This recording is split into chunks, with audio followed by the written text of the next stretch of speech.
നമസ്കാരം. ഇപ്പോൾ കോവിഡിൻ്റെ മൂന്നാം തരംഗം ആഞ്ഞടിക്കുന്ന സമയമാണ്. അപ്പോൾ ഇതിനെ പറ്റിയുള്ള ഒരു ചർച്ച ഉചിതമാണ്. നമ്മുടെ കൂടെ ഇരിക്കുന്നത് അദ്ദേഹം നേരത്തെ തിരുവനന്തപുരം സർക്കാർ മെഡിക്കൽ കോളേജിലെ ശിശുരോഗ വിഭാഗം തലവനും സംസ്ഥാന കോവിഡ് ചികിത്സാ സമിതിയുടെ ചെയർമാനുമായിരുന്നു. ഇപ്പോൾ അദ്ദേഹം കൊല്ലം അസീസിയ മെഡിക്കൽ കോളേജിലെ ശിശുരോഗ വിഭാഗം സറും മെഡിക്കൽ സൂപ്രണ്ടുമായി ജോലി ചെയ്യുന്നു. സ്വാഗതം സർ.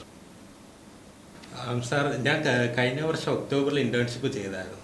അപ്പോൾ ഇന്റേൺഷിപ്പിൻ്റെ ഭാഗമായിട്ട് ഞാൻ കോവിഡ് വാർഡിൽ ICUലും ഒക്കെ കൊറോണ പോസിറ്റീവ് രോഗികളുമായിട്ടൊക്കെ ഇടപെട്ടിട്ടുണ്ടായിരുന്നു. അപ്പോഴൊന്നും എനിക്ക് കൊറോണ വന്നിട്ടില്ല. പക്ഷേ ഇപ്പം ആശുപത്രിയിലൊന്നും പോവാതെ തന്നെ ഞാൻ കോവിഡ് പോസിറ്റീവായി ഈ മാസം. ഇപ്പോൾ കുഴപ്പമൊന്നുമില്ല, എന്നാലും ഞാൻ പറഞ്ഞു തന്നേ ഉള്ളൂ. അപ്പം ഈ കോവിഡ് പോസിറ്റീവ് രോഗികളായിട്ടൊന്നും അടുത്തിടപെടാതെ തന്നെ ഞാൻ ഇങ്ങനെ കോവിഡ് പോസിറ്റീവ്. കോവിഡ് അണു എന്ന് പറയുന്നത് ഈ ജലദോഷം ഉണ്ടാക്കുന്ന അണുക്കളുടെ ഗണത്തിൽ വരുന്ന ഒരു അണുവാണ്. ജലദോഷം നമുക്കെല്ലാം അറിയാമല്ലോ. ചിലപ്പോൾ നമ്മൾ ജലദോഷമുള്ള ഒരാളുമായിട്ട് അടുത്തിടപഴകിയാലും നമുക്ക് ജലദോഷം വരില്ല. ചിലപ്പോഴാണെങ്കിൽ ഒരു കാരണവും ഇല്ലാതെ ജലദോഷം വരും. അപ്പോൾ ഇത് അസുഖം വരുമോ ഇല്ലയോ എന്നുള്ളത് പല ഘടകങ്ങളെ ആശ്രയിച്ചാണ് ഇരിക്കുന്നത്. ഒന്ന്, അണുക്കളുടെ ബാഹുല്യം, അണുക്കളുടെ ശക്തി, അണുക്കൾക്ക് പകരാനുള്ള കഴിവ്. പിന്നെ ഇതുകൂടാതെ നമ്മുടെ പരിസരത്തിലുള്ള പ്രശ്നങ്ങൾ, ഉദാഹരണമായിട്ട് തണുപ്പ് ഉണ്ടായിരിക്കുക, നമുക്ക് അതേസമയം വേറൊരു അസുഖം ഉണ്ടായിരിക്കുക. ഇങ്ങനെ പല കാരണങ്ങളും കൂടെ ഉള്ള ഒരു ബാലൻസ് തെറ്റുമ്പോഴാണ് നമുക്ക് അസുഖം വരുന്നത്. പിന്നെ ഇപ്പോൾ പറഞ്ഞു കഴിഞ്ഞാൽ ഒരു പുതിയ അണുവാണ് ഒമിക്രോൺ. അത് ശരിക്കും കൊറോണ വൈറസിൻ്റെ ഒരു വകഭേദമാണ്. എന്നിരുന്നാലും ഏതാണ്ട് 15ഓളം ജനിതക മാറ്റങ്ങൾ ഈ വൈറസിന് വന്നിട്ടുണ്ട്. അപ്പോൾ അതുകൊണ്ട് തന്നെ ഇതിനെ വേണമെങ്കിൽ നമുക്കൊരു പുതിയ വൈറസ് എന്ന് വേണമെങ്കിലും പറയാം. അപ്പോൾ ഒരു പുതിയ വൈറസിനെതിരെ പഴയ വൈറസിന് ഉള്ള പ്രതിരോധ ശക്തി ഫലപ്രദമാവില്ല. അതുകൊണ്ടാണ് ഇപ്പോൾ ആൾക്കാർക്ക് ഇങ്ങനെ അസുഖം വന്നുകൊണ്ടിരിക്കുന്നത്. സാർ ഇപ്പോൾ പറഞ്ഞില്ലേ ഒറിജിനൽ കൊറോണ വൈറസിന് ഒരുപാട് വ്യത്യാസമുണ്ടെന്ന് ഒമിക്രോൺ. അതുകൊണ്ടാണോ ഈ കൊറോണ വാക്സിൻ 2 ഡോസ് എടുത്തിട്ടും ആളുകൾ പോസിറ്റീവ് ആകുന്നത്? ഈ ഒരു മൂന്നാം തരംഗം വന്നില്ലെങ്കിൽ പോലും കൊറോണ വാക്സിൻ എടുത്തതിൽ ഒരു 30-35% ആൾക്കാർക്ക് അസുഖം വരാൻ സാധ്യതയുണ്ട്. അതായത് ഈ കൊറോണയുടെ വാക്സിൻ എടുത്തു കഴിഞ്ഞാൽ അസുഖം ഒരിക്കലും വരില്ല എന്നൊരു ഗ്യാരണ്ടി ഒരിക്കലും ഇല്ല. ആകെ കൂടെയുള്ള ഗ്യാരണ്ടി വാക്സിൻ എടുത്തവർക്ക് മരണസാധ്യതയുള്ള രീതിയിൽ ഗുരുതരമാകാനുള്ള സാധ്യത കുറവ്. അത്ര മാത്രമേ അതിനൊരു ഗ്യാരണ്ടി ആയിട്ടുള്ളൂ. പിന്നെ ഈ പ്രതിരോധ ശക്തി തന്നെ, ഈ ഉണ്ടെന്ന് പറയുന്ന പ്രതിരോധ ശക്തി തന്നെ ഒരു 5-6 മാസം കഴിയുമ്പോൾ കുറഞ്ഞു വരുന്നതായിട്ടാണ് കാണുന്നത്. പിന്നെ ഈ ഒമിക്രോൺ ഞാൻ നേരത്തെ പറഞ്ഞതുപോലെ ഈ പഴയ കൊറോണ വൈറസിന് എതിരെയുള്ള പ്രതിരോധം കൊണ്ട് ഇതിനെ പ്രതിരോധിക്കാൻ നമുക്ക് സാധിക്കുന്നുമില്ല. ഇതൊക്കെയാണ് അതിൻ്റെ കാരണങ്ങളായിട്ട് പറയാനുള്ളത്. ഈ കുത്തിവയ്പ്പ് എടുത്തിട്ട് നമ്മുടെ പ്രതിരോധ ശക്തി ആർജിച്ചോ അതോ നിലനിൽക്കുന്നുണ്ടോ എന്ന് അറിയാൻ എന്തെങ്കിലും ടെസ്റ്റ് ഉണ്ടോ? പ്രതിരോധ ശക്തി നമുക്കുണ്ടോ എന്നറിയാനായിട്ട് ആൻറ്റിബോഡി ടെസ്റ്റ് ചെയ്താൽ അറിയാൻ പറ്റും രക്തത്തിൽ. അങ്ങനെ ഒരു ടെസ്റ്റ് ഉണ്ടെങ്കിൽ ഈ കോവിഡ് ചികിത്സയിൽ ഏർപ്പെട്ടിരിക്കുന്ന ആശുപത്രി ജീവനക്കാർക്കൊന്ന് ചെയ്ത് നോക്കിക്കൂടെ? എങ്കിൽ നമുക്കൊക്കെ കുറച്ച് ആത്മവിശ്വാസം കിട്ടിയാണ് ഈ രോഗികളായിട്ടൊക്കെ ഇടപെടാൻ. ആൻറ്റിബോഡി പോസിറ്റീവ് എന്ന് പറഞ്ഞാൽ അതിൻ്റെ അർത്ഥം ഈ അണുക്കളെ നേരിടാനുള്ള ആയുധം നമ്മുടെ കയ്യിലുണ്ടെന്നാണ്. ആയുധം ഉണ്ടെങ്കിൽ മിക്കവാറും നമ്മളൊരു യുദ്ധത്തിൽ ജയിക്കും. പക്ഷേ ആയുധമുണ്ടെങ്കിലും യുദ്ധത്തിൽ വേണമെങ്കിൽ പരാജയപ്പെടാം. അപ്പോൾ ആൻറ്റിബോഡി ഉണ്ട് എന്നുള്ള ഒറ്റ കാരണം വെച്ചിട്ട് നമുക്ക് പൂർണ്ണ സുരക്ഷ ഉറപ്പുവരാൻ പറ്റത്തില്ല. ആൻറ്റിബോഡിയാണ് സംരക്ഷിക്കുന്ന ഘടകമെന്ന് പറയുന്നു. എന്നാൽ അതേ നാവ് കൊണ്ട് തന്നെ ആൻറ്റിബോഡി ഉണ്ടെങ്കിൽ അസുഖം വരുന്നെന്ന് പറയുന്നു. ഈ രണ്ടും കൂടെ എങ്ങനെ ശരിയാവുന്നു? ഈ നാടോടിക്കാറ്റ് എന്നുള്ള സിനിമയിലെ ഈ പ്രൊഫഷണൽ കില്ലറിന് ഓർമ്മയുണ്ടല്ലോ. അദ്ദേഹത്തിൻ്റെ കയ്യിൽ ഈ പറഞ്ഞ മാതിരി മലപ്പുറം കത്തി, അമ്പും വില്ലും തുടങ്ങി എല്ലാ ആയുധങ്ങളും ഉണ്ട്. പക്ഷേ അവസാനം എന്ത് പറ്റി? പവനാഴി ശവമായി. അപ്പോൾ ആയുധം കയ്യിലുണ്ടെങ്കിലും നമുക്ക് പരാജയപ്പെടാം. അപ്പോൾ യഥാർത്ഥത്തിൽ യുദ്ധം ജയിക്കുമോ എന്നറിയണമെങ്കിൽ രോഗിയുടെ രക്തത്തിൽ നമ്മൾ കൊറോണ അണുക്കളെ കലർത്തണം. എന്നിട്ട് ആ കൊറോണ അണുക്കൾ ചത്തുപോകുന്നുണ്ടോ എന്ന് നോക്കണം.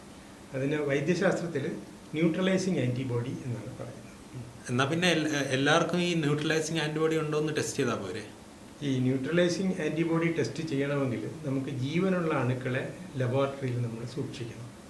ജീവനുള്ള അണുക്കളെ സൂക്ഷിക്കുമ്പോൾ അത് പുറത്ത് ചാടാതിരിക്കാനായിട്ട് വളരെ സുരക്ഷിതമായ അത്യാധുനിക സൗകര്യങ്ങൾ വേണം.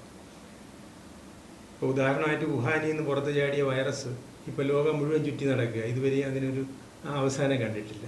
അപ്പോൾ അതുകൊണ്ട് ഇത്രയും അത്യാധുനികമായ ഉപകരണവും സൗകര്യവും ഉള്ള സ്ഥലങ്ങളിൽ മാത്രമേ ഈ ന്യൂട്രലൈസിങ് ആൻറ്റിബോഡി ചെയ്യാറുള്ളൂ. ഉദാഹരണമായിട്ട് പൂനെയിലെ വൈറോളജി ഇൻസ്റ്റിറ്റ്യൂട്ട് നമ്മുടെ അടുത്തുള്ള ഒരു ഉദാഹരണം അതാണ്. പക്ഷേ ഓരോരുത്തർക്കും ഇങ്ങനെ ചെയ്യുന്നതിൽ അർത്ഥമില്ല. കാരണം ആയുധമുണ്ടെങ്കിൽ മിക്കവാറും നമ്മൾ ജയിക്കും എന്ന് വിശ്വസിക്കാം. അതുകൊണ്ട് നമ്മൾ ഈ സാധാരണ ചെയ്യുന്ന ആൻറ്റിബോഡി മാത്രം ചെയ്താൽ മതിയാവും. വളരെ അപൂർവമായിട്ട് ആൻറ്റിബോഡി ഉള്ള ആൾക്കാർക്കും അസുഖം വരാം എന്നുണ്ടെങ്കിൽ പോലും. ഇപ്പോൾ കോവിഡിനെതിരെ എടുക്കുന്ന വാക്സിൻ ഒമിക്രോണിനെതിരെ സംരക്ഷിക്കുമോ? ഇപ്പോഴുള്ള വാക്സിൻ നമ്മുടെ ശരീരത്തെ പഠിപ്പിക്കുന്നത് കൊറോണ വൈറസിൻ്റെ സ്പൈക്ക് പ്രോട്ടീൻ ഉണ്ടെങ്കിൽ ആക്രമിക്കുക എന്നുള്ളതാണ്. എന്താണ് ഈ സ്പൈക്ക് പ്രോട്ടീൻ? ഉദാഹരണം പറഞ്ഞു കഴിഞ്ഞാൽ ഒരു കടുവയുടെ ആ നീണ്ട വളഞ്ഞ കോമ്പല് കണ്ടു കഴിഞ്ഞാൽ കടുവയുണ്ടെന്ന് മനസ്സിലാക്കുക, ആക്രമിക്കുക. ഈ രീതിയിലാണ് നമ്മുടെ പ്രതിരോധ ശക്തിയെ പഠിപ്പിക്കുന്നത്.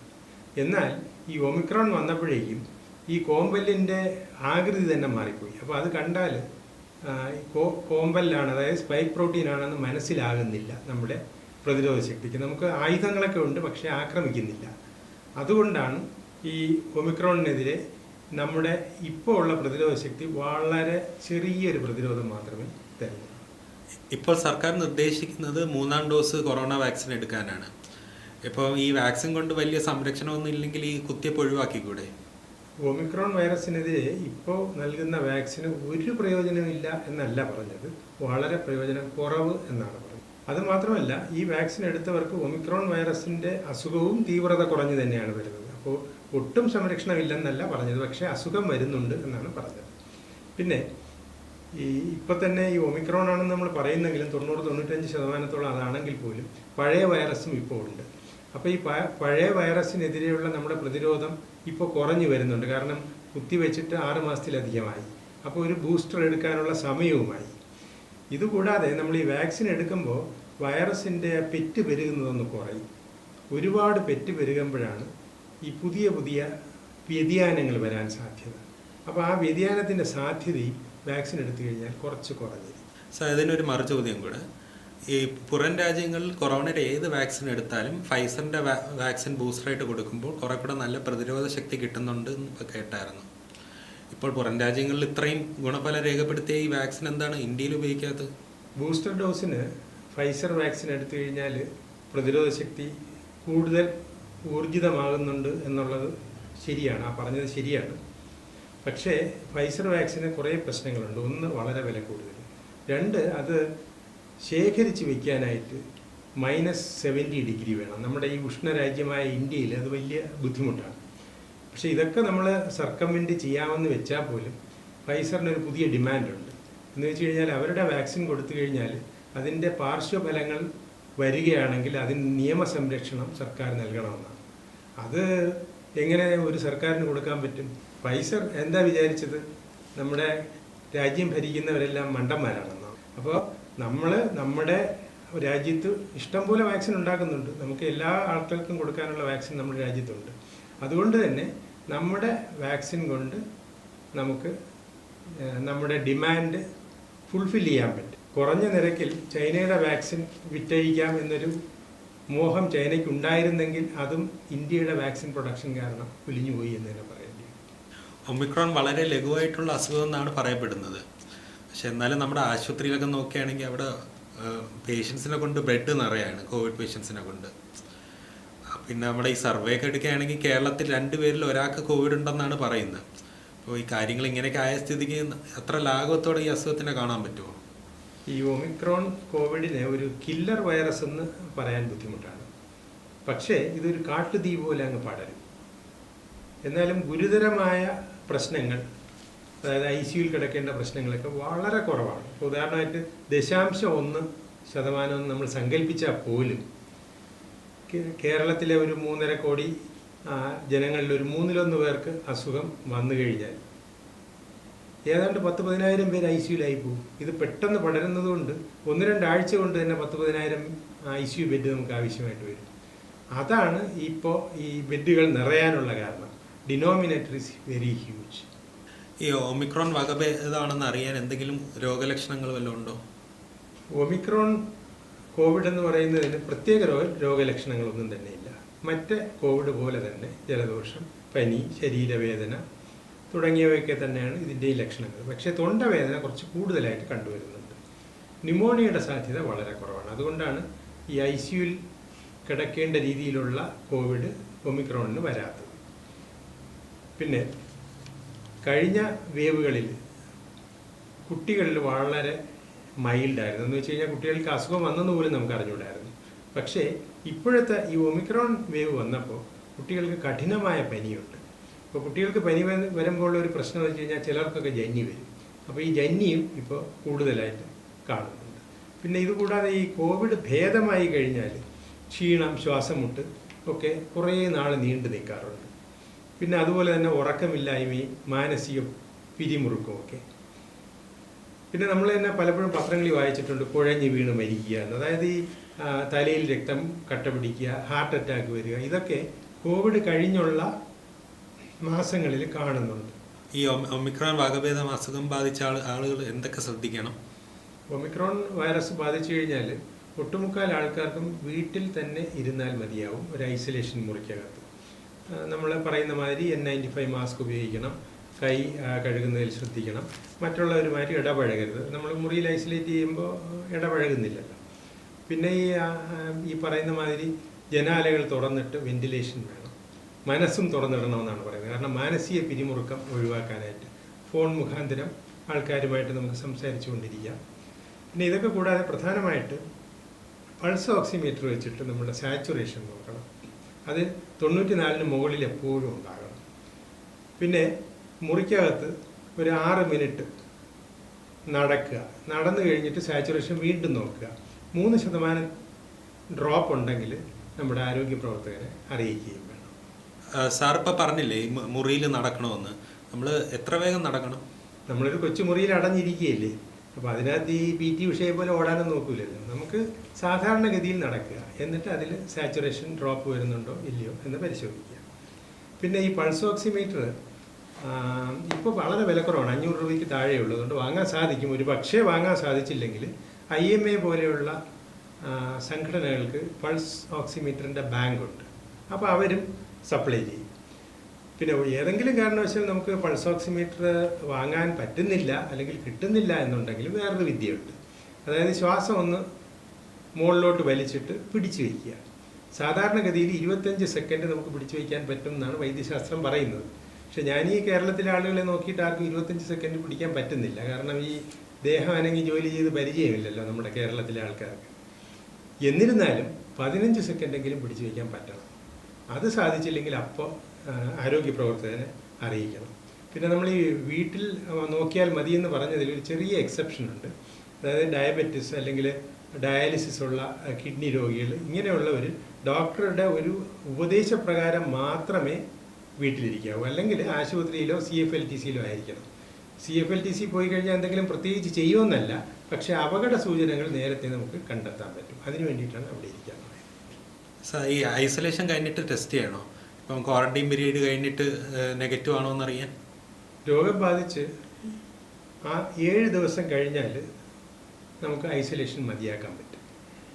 അവസാനത്തെ 3 ദിവസം പനിയോ മറ്റ് അസ്വാസ്ഥ്യങ്ങളോ ഒന്നും ഇല്ലെങ്കിൽ 8-ാം ദിവസം നമുക്ക് ഐസൊലേഷൻ അവസാനിപ്പിക്കാം. പക്ഷേ ടെസ്റ്റ് ചെയ്യണമെന്ന് ചോദിച്ചു, ടെസ്റ്റ് ചെയ്യേണ്ട ആവശ്യമില്ല.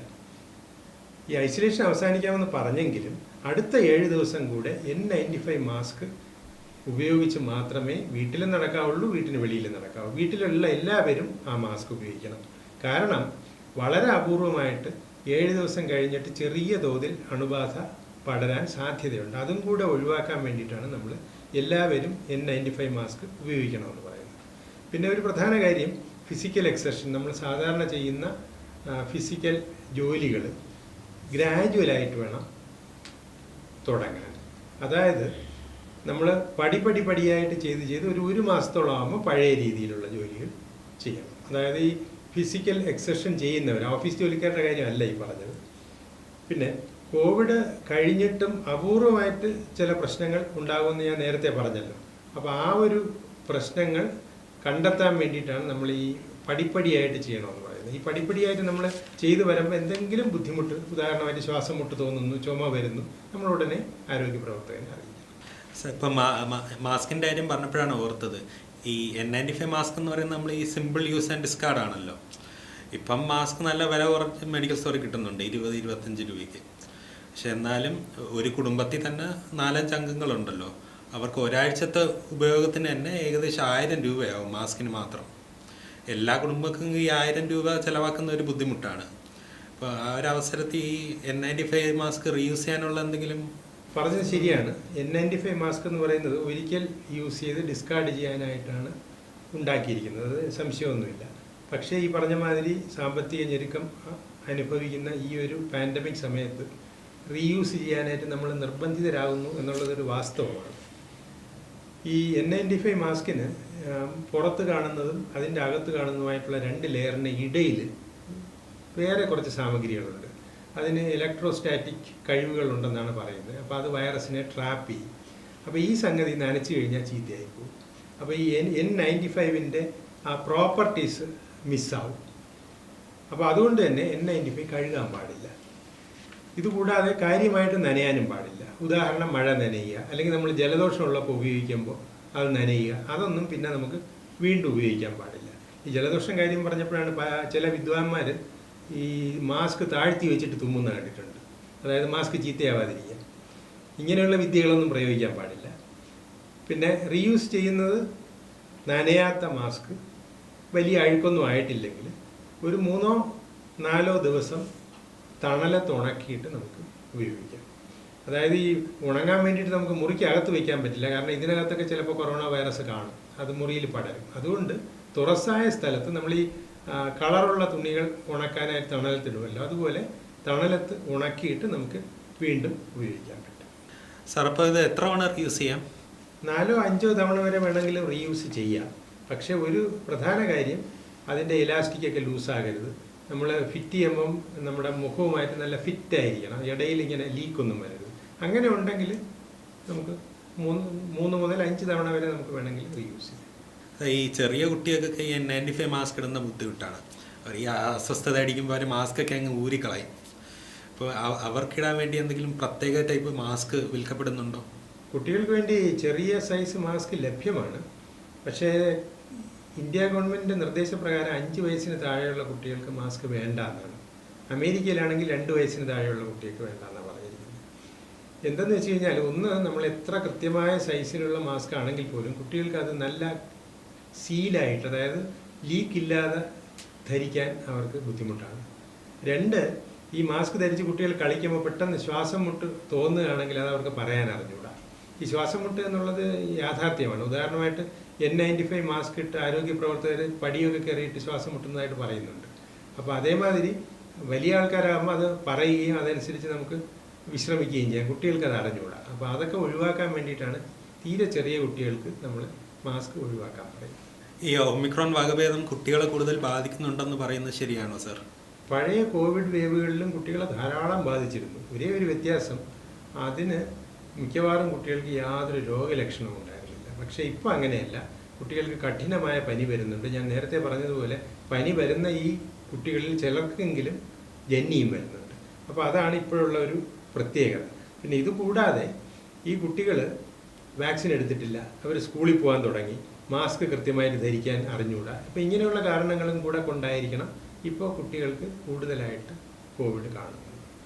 പക്ഷെ കുട്ടികളിൽ ഈ അസുഖം അത്ര ഗുരുതരമല്ലാത്തതുകൊണ്ട് വാക്സിനേഷൻ വേണ്ടെന്നാണല്ലോ പറയുന്നത്. അതിനെ പറ്റിയുള്ള സാറിൻ്റെ അഭിപ്രായം എന്താണ്? കുട്ടികളിലെ കൊറോണ പൂർണ്ണമായും ലഘുവാണ് എന്ന് പറയുന്നത് പൂർണ്ണമായും ശരിയല്ല. ആശുപത്രിയിൽ കിടക്കത്തക്ക രീതിയിൽ പനി ഇപ്പോൾ വരുന്നുണ്ട്. ഞാൻ നേരത്തെ പറഞ്ഞ പോലെ ചില കുട്ടികൾക്ക് ജന്നിയും വരുന്നുണ്ട്. അതിനേക്കാളും പ്രധാനം കോവിഡാനന്തരം, കോവിഡ് വന്ന് കഴിഞ്ഞിട്ട് 1-2 മാസത്തിനുള്ളിൽ കുട്ടികൾക്ക് വൈദ്യശാസ്ത്രപരമായിട്ട് MIS-C എന്ന് പറയും. അതായത് പലവിധ അവയവങ്ങളെ ബാധിക്കുന്ന ഒരു ICU അഡ്മിഷനൊക്കെ വേണ്ടി വരാവുന്ന അസുഖം വരുന്നുണ്ട്. അപൂർവമാണ്, പക്ഷേ അത്യപൂർവമല്ല. ഉദാഹരണത്തിന് തിരുവനന്തപുരത്തെ ആശുപത്രികളിലെല്ലാം കൂടി 200-ലധികം കുട്ടികളെ കഴിഞ്ഞ വർഷം ഈ അസുഖമായിട്ട് അഡ്മിറ്റ് ചെയ്തിട്ടുണ്ട്. ഈ 200 കുട്ടികളിൽ ഏതാണ്ട് 1/3 പേർക്കും ഹൃദയ സംബന്ധമായ പ്രശ്നവും വന്നിട്ടുണ്ട്. അതിൽ 1-2 പേരൊഴിച്ച് എല്ലാവരും രക്ഷപ്പെട്ടു എന്നുള്ള വേറൊരു കാര്യം. പക്ഷേ ഗുരുതരമായ ഇത്തരം കോവിഡാനന്തര പ്രശ്നങ്ങൾ കുട്ടികൾക്ക് വരാം എന്നുള്ളത് നമ്മൾ അറിഞ്ഞിരിക്കണം. അപ്പോൾ അതുകൊണ്ട് തന്നെ കുട്ടികളുടെ അസുഖം ലഘുവാണ്, അതുകൊണ്ട് വാക്സിൻ വേണ്ട എന്നുള്ള വാദത്തിന് വലിയൊരു കാര്യമില്ല. അപ്പോൾ അങ്ങനെയാണെങ്കിൽ പിന്നെ എന്തിനാ ഈ ഫുൾ അപ്രൂവൽ കിട്ടാതെ വാക്സിനേഷൻ തുടങ്ങാനുള്ള സർക്കാരിൻ്റെ നീക്കത്തെ സീനിയർ ഡോക്ടർമാർ തടയുന്നത്? ഇതിലെൻ്റെ ചോദ്യം മറ്റൊന്നാണ്. അതായത് പഠനങ്ങൾ പൂർത്തിയാക്കാതെ റുട്ടീൻ യൂസിന് അനുമതിയില്ലാതെ എമർജൻസി അപ്രൂവൽ മാത്രം കൊണ്ട് വാക്സിൻ വൃദ്ധന്മാർക്ക് റോൾ ഔട്ട് ചെയ്തപ്പോൾ എല്ലാവരും ഓടിച്ചെന്ന് വാക്സിൻ എടുത്തല്ലോ. ഇപ്പോൾ അതേ ഒരു മാനദണ്ഡത്തിൽ കുട്ടികൾക്ക് വാക്സിൻ തുടങ്ങിയപ്പോൾ എന്താണ് പുതിയൊരു മാനദണ്ഡം നമ്മൾ പറയുന്നത്? അങ്ങനെ പറയുന്നത് ശരിയല്ല. കാരണം പല രാജ്യങ്ങളിലും 10 വയസ്സിന് മേലുള്ള കുട്ടികൾക്ക് വാക്സിൻ കൊടുക്കുന്നുണ്ട്. അമേരിക്കയിൽ 5 വയസ്സിന് മേലുള്ള കുട്ടികൾക്ക് വാക്സിൻ കൊടുക്കാമെന്ന് അവർ പറയുന്നുണ്ട്. ചൈനയിലും UAE-യിലും ഒക്കെ 3 വയസ്സിന് മേലുള്ള കുട്ടികൾക്ക് വാക്സിൻ കൊടുക്കുന്നുണ്ട്. അപ്പോൾ അതിൻ്റെ അർത്ഥം വാക്സിനെ പറ്റി നമുക്ക് ആവശ്യത്തിനും അറിവ് ഇപ്പോൾ ഉണ്ട്. കുട്ടികളിൽ വാക്സിൻ കൊടുക്കുന്നതിനെ പറ്റി ആവശ്യത്തിന് അറിവ് നമുക്കിപ്പോൾ ഉണ്ട്. അപ്പോൾ ഇനി നമ്മുടെ രാജ്യത്ത് എന്തെങ്കിലും പഠനങ്ങൾ പൂർത്തിയാക്കാനുണ്ടെങ്കിൽ അത് എത്രയും വേഗം പൂർത്തിയാക്കി കുട്ടികൾക്ക് വാക്സിൻ ഒരു പ്രയോറിറ്റി ആയിട്ട് എടുക്കണം. കാരണം ഒരു രാജ്യത്തെ സംബന്ധിച്ച് വൃദ്ധന്മാരുടെ കാളും കുട്ടികളാണ് പ്രയോറിറ്റി. കാരണം വൃദ്ധന്മാർ ഇനി അടുത്തൊരു 8-10 വർഷത്തിൻ്റെ ജീവിതകാലം ഉള്ളവരാണ്. കുട്ടികൾ അങ്ങനെയല്ല. ഇനിയും 60-70 വർഷം ജീവിച്ച് ഈ രാജ്യത്തെ ഉയർത്തിയെടുക്കേണ്ടവർ അവരാണ്. അപ്പോൾ പ്രയോറിറ്റി കുട്ടികൾക്കാണ്. അപ്പോൾ അവരുടെ വാക്സിൻ നമ്മൾ പ്രയോറിറ്റി ആയിട്ട് തന്നെ കൊടുക്കേണ്ടി വരും. ഇപ്പോൾ തന്നെ കുറേ കോവിഡ് വകഭേദങ്ങൾ വന്നായിരുന്നു. ഇനിയും വേറെ കോവിഡ് വകഭേദങ്ങൾ വരാനുള്ള സാധ്യതയുണ്ടോ സാർ? ഈ RNA വൈറസുകളുടെ ഒരു സ്വഭാവമാണ് ഈ വകഭേദം എന്നുള്ളത്. അത് ഇനിയും വരും, അതിന് സംശയമൊന്നുമില്ല. പക്ഷെ ഒരു ജനറലായിട്ട് പറഞ്ഞ ഒരു പ്രകൃതി നിയമം, കൂടുതൽ വകഭേദം വരുന്തോറും ഇതിൻ്റെ തീവ്രത കുറഞ്ഞു വരും. കാരണം തീവ്രമായ വകഭേദങ്ങൾ വന്നു കഴിഞ്ഞാൽ മനുഷ്യരാശി ആകെ മൊത്തം ഇല്ലാതായി കഴിഞ്ഞാൽ വൈറസിന് ജീവിക്കാൻ പറ്റില്ലല്ലോ. അപ്പോൾ അതുകൊണ്ട് പ്രകൃതി സാധാരണഗതിയിൽ വീര്യം കുറഞ്ഞ വകഭേദത്തിനെയാണ് സപ്പോർട്ട് ചെയ്യുന്നത്. അപ്പോൾ അതുകൊണ്ട് നമുക്ക് ഇനി വരുന്നത് വീര്യം കുറഞ്ഞ വകഭേദമായിരിക്കും എന്ന് ആശിക്കാമെന്നേ പറയാൻ പറ്റൂ, തീർച്ചയില്ല. ഇപ്പോൾ പ്രത്യേകിച്ച് ചികിത്സയൊന്നും ഇല്ലാത്ത സ്ഥിതിക്ക് ഈ അസുഖം വരാതിരിക്കുക നമ്മുടെ വാട്സാപ്പ് യൂണിവേഴ്സിറ്റിയിലൊക്കെ പറയുന്ന പോലെ ഉള്ള കാര്യങ്ങളൊക്കെ ആളുകൾ ട്രൈ ചെയ്ത് നോക്കുന്നതിൽ കുഴപ്പമുണ്ടോ? ഇപ്പോൾ ഉദാഹരണത്തിന് നമ്മൾ ഈ സന്യാസിമാർ പറയുന്ന ശ്വസനക്രിയകൾ, ഈ ഹോമിയിലൊക്കെ പറയുന്ന ആർസനിക്കം ആൽബം, ഗാർഗിളിങ്, അതൊക്കെ ഈ ഉപദേശങ്ങളെല്ലാം മുഖ്യമായും രോഗം വരാതിരിക്കാനാണ്. ശരിക്കും വന്നതിന് ശേഷമുള്ള അല്ല പലതും. ആരുടെ അഭിപ്രായമായാലും നമ്മുടെ കോമൺ സെൻസിന് നിരക്കുമെങ്കിൽ അത് സ്വീകരിക്കുന്നതിൽ ഒരു തെറ്റുമില്ല. ഉദാഹരണമായിട്ട് നമ്മൾ സാധാരണഗതിയിൽ ശ്വാസം വിടുമ്പോൾ നമ്മുടെ എല്ലാ ശ്വാസന അറകളും കാറ്റുകൊണ്ട് നിറയുന്നില്ല. അതേസമയം വളരെ ഡീപ്പായിട്ട് ശ്വാസം എടുക്കുമ്പോൾ എല്ലാ അറകളും നിറയും. അതിനെ വളരെ ഫോഴ്സ്ഫുള്ളായിട്ട് പുറത്തോട്ട് വിടുമ്പോൾ അതിൽ നിന്ന് പുറത്തോട്ടും വരും. അപ്പോൾ സാധാരണ നമ്മൾ കാറ്റ് കയറാത്ത ഒരു സ്ഥലവും എന്നും ഉപയോഗിക്കുന്ന ഒരു സ്ഥലവും കൂടെ കമ്പയർ ചെയ്ത് നോക്കിയാൽ കാറ്റ് കയറാത്ത സ്ഥലത്ത് ഒരുപാട് പൊടി കാണും. അത് കാറ്റ് കയറി അത് ഫോഴ്സിൽ വെളിയിൽ വന്നു കഴിഞ്ഞാൽ ആ പൊടി അങ്ങ് പോകും. അതേമാതിരി ഈ ശ്വസന അറകളിൽ വൈറസ് എങ്ങാനും പറ്റി ഇരിപ്പുണ്ടെങ്കിൽ ഇതേമാതിരി ഒരു ശ്വസനക്രിയ കൊണ്ട് അത് പുറത്ത് വരും എന്ന് പറഞ്ഞാൽ അത് കോമൺ സെൻസിന് നിരക്കുന്നതാണ്. പിന്നെ ഈ പറഞ്ഞ മാതിരി ഹോമിയോയുടെ കാര്യം, അതായത് ഈ ഹോമിയോയുടെ പ്രതിരോധ മരുന്ന് കഴിച്ചിട്ട് എത്ര പേർക്ക് അസുഖം വന്നു എന്ന് നമുക്ക് കണക്കാക്കാൻ പറ്റുന്നതേ ഉള്ളൂ. അതേമാതിരി വാക്സിൻ എടുത്തു കഴിഞ്ഞും ഇഷ്ടംപോലെ ആൾക്കാർക്ക് അസുഖം വന്നിട്ടുണ്ട്. ഹോമിയോ പ്രതിരോധ മരുന്ന് കഴിച്ചവർക്കും ഇഷ്ടംപോലെ അസുഖം വന്നിട്ടുണ്ട്. ഇത് രണ്ടും കൂടെ താരതമ്യം ചെയ്തിട്ട് ഇതിലേതാണ് ഉത്തമം എന്ന് കണ്ടുപിടിക്കുന്നതല്ലേ നല്ലത്. അതിന് പകരം നമ്മുടെ ഈ TV-യിലൊക്കെ ഈ രാഷ്ട്രീയ ചർച്ച പോലെ പരസ്പരം കുറ്റം പറയാൻ വേണ്ടി മാത്രം ചർച്ച നടത്തുന്നതിൽ വലിയ അർത്ഥമില്ല. പിന്നെ ഗാർഗിളിങ് പറഞ്ഞു. ഗാർഗിളിങ് എന്ന് പറഞ്ഞു കഴിഞ്ഞാൽ നമ്മൾ കൈ കഴുകിയാൽ കയ്യിലുള്ള വൈറസ് പോകുമെന്ന് വിശ്വസിക്കുകയാണെങ്കിൽ തൊണ്ട കഴുകിയാൽ തൊണ്ടയിലെ വൈറസ് പോകണമെന്ന് വിശ്വസിച്ചൂടെ? അപ്പോൾ കോമൺ സെൻസിന് നിരക്കുന്നതെല്ലാം നമുക്ക് വിശ്വസിക്കാം. ഈ കോവിഡ് രോഗ ആരംഭത്തിൽ തന്നെ പുതിയതായിട്ട് കണ്ടുപിടിച്ച ആൻറ്റിവൈറൽ മരുന്നുകൾ കഴിക്കുന്നതിൽ എന്തെങ്കിലും ഉപയോഗമുണ്ടോ? ഈ പറഞ്ഞതുമാതിരി ഈ മരുന്നുകളെല്ലാം പുതിയതാണ്. അതുകൊണ്ട് തന്നെ ഒന്ന് വില കൂടുതലാണ്, രണ്ട് അതിൻ്റെ പാർശ്വഫലങ്ങളെപ്പറ്റി നമുക്ക് വ്യക്തമായ ധാരണയില്ല. അപ്പോൾ വളരെ ഗുരുതരമായ ഒരു അസുഖമല്ലെങ്കിൽ നമ്മൾ ഇത്രയും വില കൊടുത്ത് പാർശ്വഫലങ്ങളെപ്പറ്റി നല്ല ധാരണയില്ലാത്ത മരുന്നുകൾ ഉപയോഗിക്കാതിരിക്കുന്നതായിരിക്കും നല്ലത് എന്നുള്ളതാണ്. അതായത് കോസ്റ്റ് ഇഫക്റ്റീവ് അല്ല, ഇത്രയും പൈസ ചിലവാക്കി ഉപയോഗിക്കുന്നതിന് വേണ്ടി സീരിയസ് അല്ല ഒമിക്രോൺ എന്നുള്ള അസുഖം, അതുകൊണ്ട് കൊടുക്കുന്നില്ല എന്നുള്ളത്. ഇപ്പോൾ കോവിഡിന് ഉപയോഗിക്കുന്ന ആൻറ്റിബോഡി മരുന്നുകൾ ഈ ഒമിക്രോൺ ഫലപ്രദമാണോ സാർ? കോവിഡ് ഒമിക്രോൺ വകഭേദത്തിന് ഈ ആൻറ്റിബോഡി മരുന്നുകൾ തീരെ പ്രയോജനം കുറവാണ്. കാരണം ഞാൻ നേരത്തെ പറഞ്ഞതുപോലെ ഈ ഒമിക്രോൺ വൈറസിനെ ഈ ആൻറ്റിബോഡി മരുന്നുകൾ കണ്ടെത്തുന്നില്ല, അതുകൊണ്ടാണ്. ആദ്യ തരംഗത്തിൽ ഇന്ത്യയിൽ ഏറ്റവും കുറവ് മരണം കേരളത്തിലായിരുന്നു. പക്ഷെ ഇപ്പോൾ അവസ്ഥ അങ്ങനെയല്ല. മരണസംഖ്യ വെച്ച് നോക്കുകയാണെങ്കിൽ കേരളം 2ാം സ്ഥാനമാണ്. എന്താണ് ഈ മലക്കം മറിച്ചിലിന് കാരണം? കോവിഡിൻ്റെ ആദ്യഘട്ടത്തിൽ ശരിക്കും പറഞ്ഞാൽ നമുക്ക് കോവിഡിനെ പറ്റി വലിയ ധാരണയില്ലായിരുന്നു. അപ്പം നമ്മൾ വിചാരിച്ചത് കോവിഡ് നെഗറ്റീവായാൽ അസുഖം ഭേദമായി എന്നാണ്.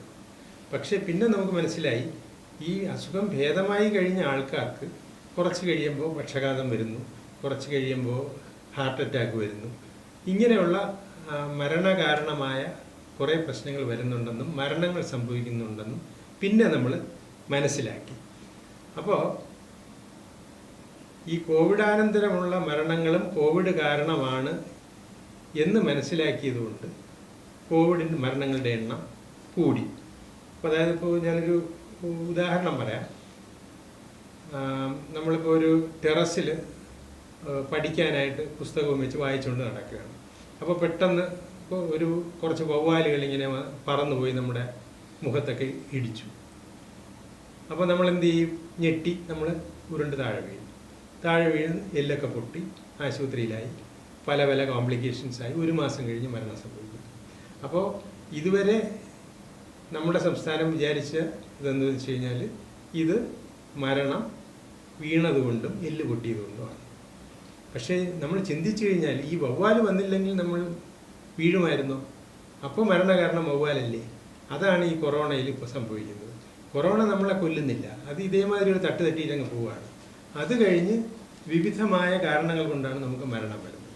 അപ്പോൾ ഈ മരണങ്ങളും കൂടെ കൊറോണ മരണങ്ങളാണ് എന്ന് രേഖപ്പെടുത്തുന്നത് കൊണ്ടാണ് ഇപ്പോൾ മരണങ്ങളുടെ എണ്ണം കൂടി വരുന്നത്. ഇത് പല സംസ്ഥാനങ്ങളും നേരത്തെ തന്നെ തുടങ്ങിയ ഒരു എക്സസൈസാണ്. നമ്മളിത് വളരെ ലേറ്റായിപ്പോയി. അതുകൊണ്ടാണ് ഈ ആരോപണമൊക്കെ വരുന്നത്. അതായത് കേന്ദ്ര സർക്കാർ ധനസഹായം നൽകിയപ്പോൾ മാത്രം മരണങ്ങൾ കൂടി എന്നൊക്കെ ആരോപണം വരാൻ കാര്യം അതാണ്. സംഗതി കോവിഡ് അനുബന്ധമായ മരണങ്ങൾ ഇപ്പോൾ നമ്മൾ ഉൾപ്പെടുത്തുന്നു, നേരത്തെ ഉൾപ്പെടുത്തിയിരുന്നില്ല. അതാണ് വ്യത്യാസം. സർക്കാരിൻ്റെ ഭാഗത്തു നിന്നുണ്ടാക്കിയ മറ്റൊരു കൺഫ്യൂഷനാണ് ഈ RT-PCR ചെയ്യണോ ആൻറ്റിജൻ ചെയ്യണോ എന്നുള്ളതിൽ. ഈ കാര്യത്തിൽ ഒരു വ്യക്തത ഉണ്ടാക്കാമോ സർ? അതിൽ പ്രത്യേകിച്ച് കൺഫ്യൂഷനൊന്നുമില്ല. RT-PCR വേണമെങ്കിൽ RT-PCR ചെയ്യാം, ആൻറ്റിജൻ വേണമെങ്കിൽ ആൻറ്റിജൻ ചെയ്യാം. RT-PCR പോസിറ്റീവ് ആയാലും നെഗറ്റീവ് ആയാലും വേറെ ഒരു ടെസ്റ്റും ചെയ്യൂല, ആൻറ്റിജൻ പിന്നെ ചെയ്യൂല. ആൻറ്റിജൻ ടെസ്റ്റ് ചെയ്ത് പോസിറ്റീവ് ആയാൽ പിന്നെ RT-PCR ചെയ്യൂല. അതേസമയം ആൻറ്റിജൻ ടെസ്റ്റ് ചെയ്ത് നെഗറ്റീവ് ആണെങ്കിൽ കോവിഡിനെ സംശയിക്കത്തക്ക രോഗലക്ഷണങ്ങൾ ഉണ്ടെങ്കിൽ നമ്മൾ RT-PCR ചെയ്യണം. കാരണം ആൻറ്റിജൻ ചില കേസുകളിൽ നെഗറ്റീവായിരിക്കാം. അതുകൊണ്ട് രോഗലക്ഷണങ്ങളുള്ള ആൻറ്റിജൻ നെഗറ്റീവായിട്ടുള്ള ആൾക്കാർക്ക് RT-PCR ചെയ്യേണ്ടി വരും. ഈ ചൈനയിലെ ഗവേഷകർ നിയോക്കോ എന്നൊരു പുതിയ കോവിഡ് വകഭേദം കണ്ടുപിടിച്ചെന്ന് വാർത്തയിൽ കണ്ടായിരുന്നു. അപ്പോൾ അത് ഇതുവരെയുള്ള കൊറോണ വൈറസിനെക്കാളും അപകടകാരിയാണെന്നും കേട്ടായിരുന്നു. അപ്പോൾ ഇത് നമുക്ക് പേടിക്കേണ്ട കാര്യമാണോ സാർ? ഈ നിയോക്കോ എന്ന് പറയുന്നത് വവ്വാലുകളിൽ മാത്രം കണ്ടുവരുന്ന ഒരു വൈറസാണ്. ഇതിൻ്റെ സാന്നിധ്യം വർഷങ്ങളായിട്ട് വൈദ്യശാസ്ത്രത്തിന് അറിവുള്ളതുമാണ്. ഇതിന് മനുഷ്യനെ ബാധിക്കാനുള്ള കഴിവില്ല. അത് ഇത്രയും വർഷങ്ങളായിട്ടും ആ കഴിവ് അതൊട്ട് സമ്പാദിച്ചുമില്ല. ഇനി വല്ല ജനിതക പരീക്ഷണങ്ങൾ നടത്തി അതിൻ്റെ ഒരു ആഫ്റ്റർ ഇഫക്റ്റായിട്ട് ഈ ഒരു കഴിവ് അത് സമ്പാദിക്കുകയാണെങ്കിൽ മനുഷ്യനെ അഫക്റ്റ് ചെയ്യാം, അല്ലാതെ സാധ്യത കുറവാണ്. അവസാനത്തെ ചോദ്യം, ഈ ഒമിക്രോൺ വകഭേദം എന്ന് അവസാനിക്കാനാണ് സാധ്യത? കോവിഡോ ഒമിക്രോണോ ഒന്നും അവസാനിക്കില്ല, മനുഷ്യനും അവസാനിക്കില്ല. രണ്ടുപേരും ഒരു സഹജീവനത്തിൽ മുമ്പോട്ട് പോകും. അതായത് ഇപ്പോൾ നമ്മുടെ TB, മലേറിയ എന്നുള്ള അസുഖങ്ങളില്ലേ, അതേമാതിരി ഇതും ഇവിടെ ഉണ്ടാവും. ഒരു കൂട്ട മരണമൊന്നും ഉണ്ടാവില്ല, പക്ഷേ ഇടയ്ക്കിടയ്ക്ക് മരണം ഉണ്ടാവും. നമ്മുടെ മലേറിയയിലും അല്ലെങ്കിൽ TBയിലും ഇടയ്ക്കിടയ്ക്ക് മരണം ഉണ്ടാവുന്നില്ല, അതുപോലെ. അപ്പോൾ അതേമാതിരി life will still go on എന്ന ഒരു ശുഭാപ്തി വിശ്വാസത്തിൽ നമുക്ക് ഈ ചർച്ച അവസാനിപ്പിക്കാം.